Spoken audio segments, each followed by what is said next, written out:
I have permission to read this story. It's by BigJoeyV. It's called Chinese Takeout. We've all done it. Giggled at the lonely stranger talking to themselves in the aisles of the grocery store. Grinned at the elderly tourist staring aimlessly at nothing amidst the busyness of the bustling city street. We give them a passing glance, have our brief smile, or perhaps our moment of feeling sorry for these folks, and then we move on. We head back to our day-to-day lives. That's just what I was doing, going about my day-to-day life, when I started to question just how out of touch the folks I just referred to really are. Perhaps they're in touch with a world that's just beyond our own, just beyond the grasp of everyday society, a darker world. It was a Wednesday night, late in September, and I'd just gotten in from a lengthy business trip. I arrived home to find my wife laid up in bed with a terrible migraine headache, and my children sitting on the couch, wrapped up in a heated game of trivia on the PlayStation.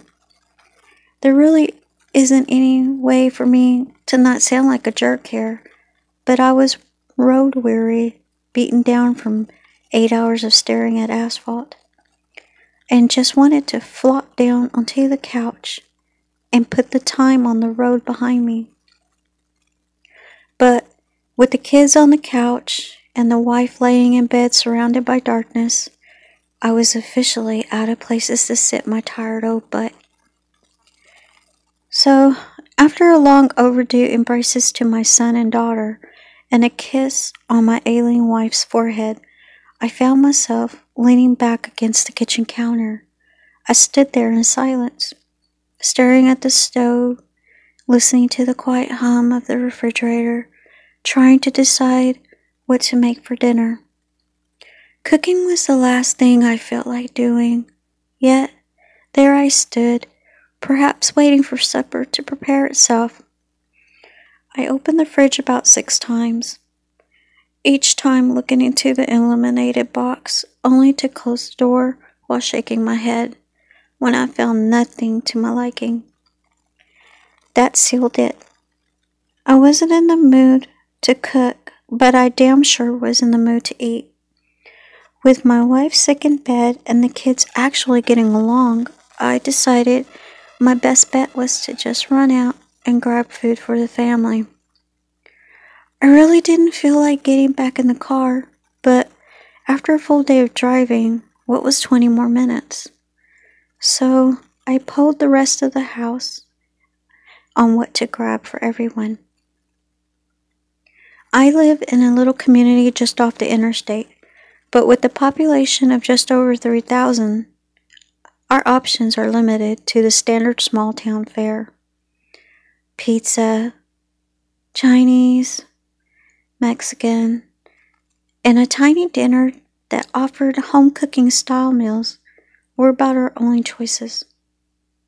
Not counting the handful of fast food joints just off the interstate exit.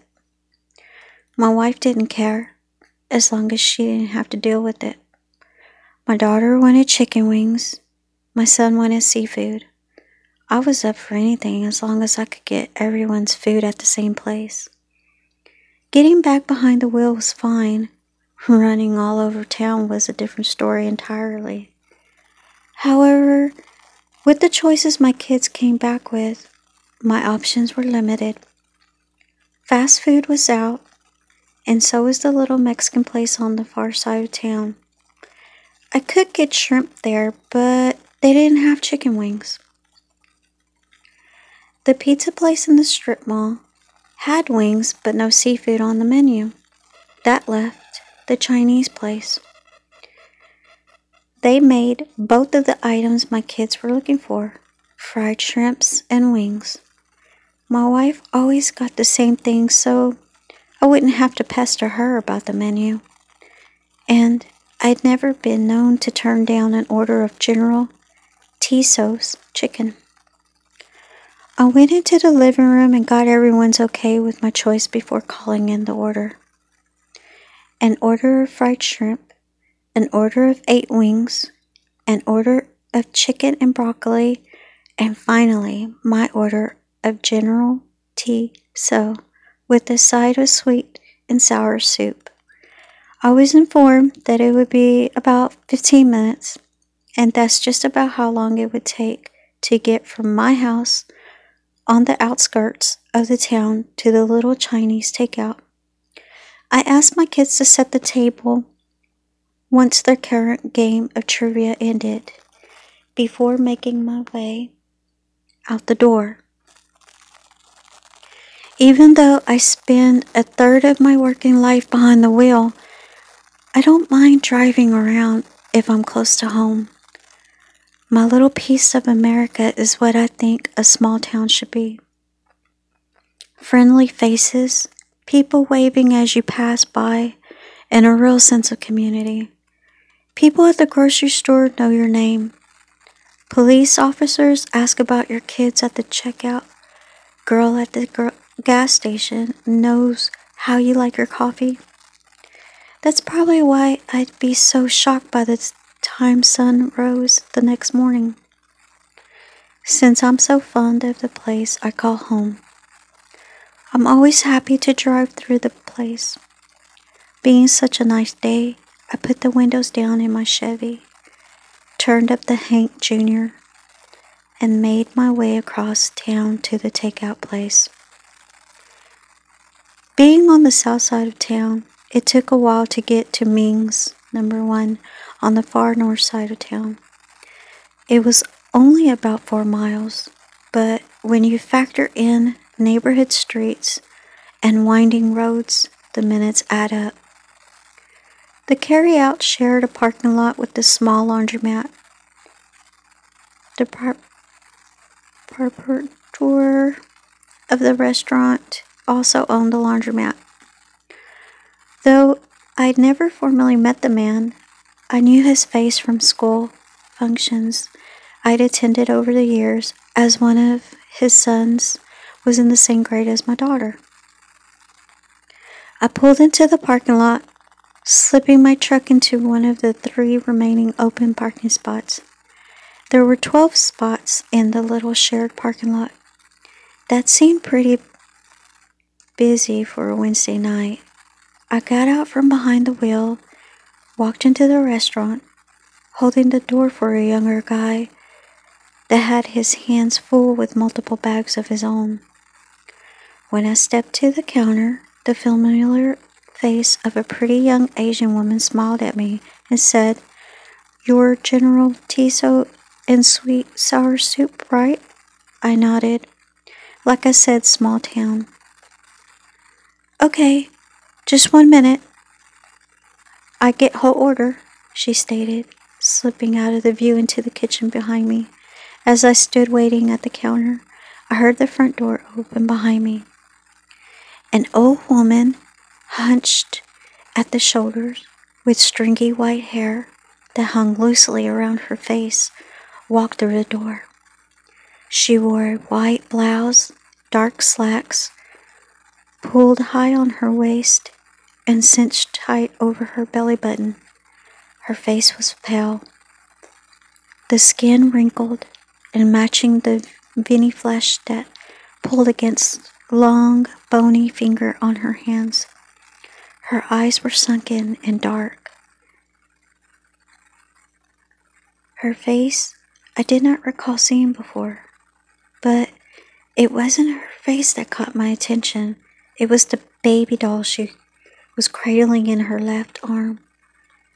Nothing really out of the ordinary about it, just a regular run-of-the-mill doll with the plastic limbs and all the plastic head sewn into a stuffed torso.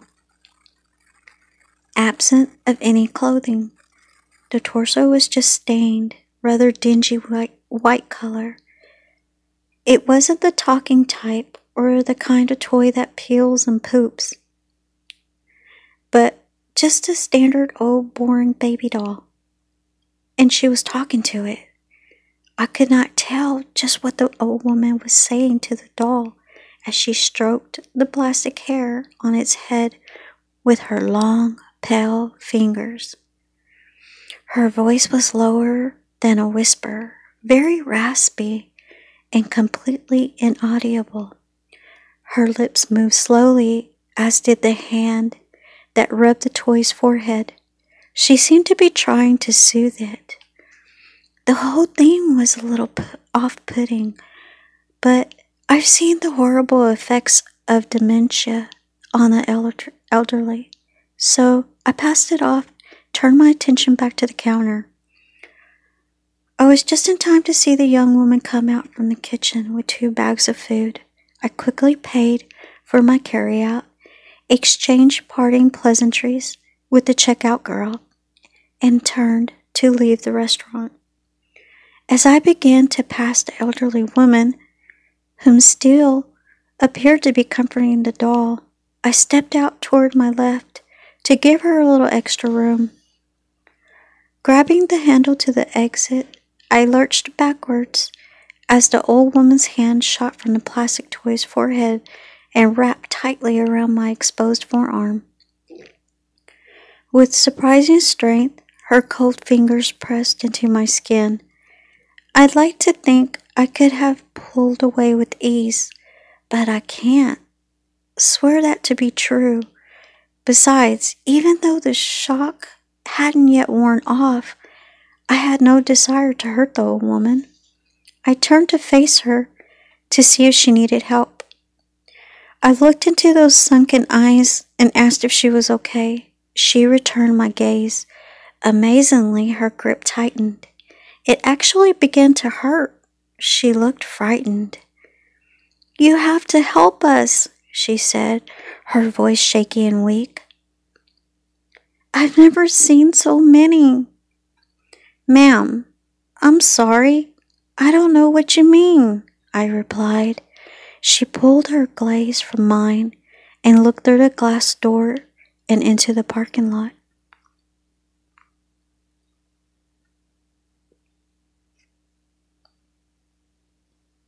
Wow.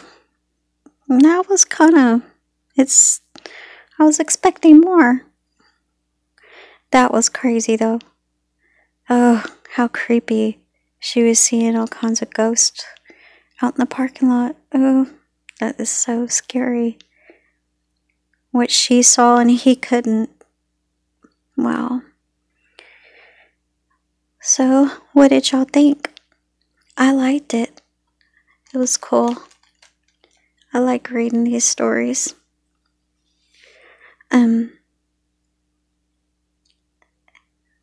Comment down below. Tell me what you think of the story. Wow, I'm still kind of in shock. But thanks for listening and taking time. And y'all take care. Bye.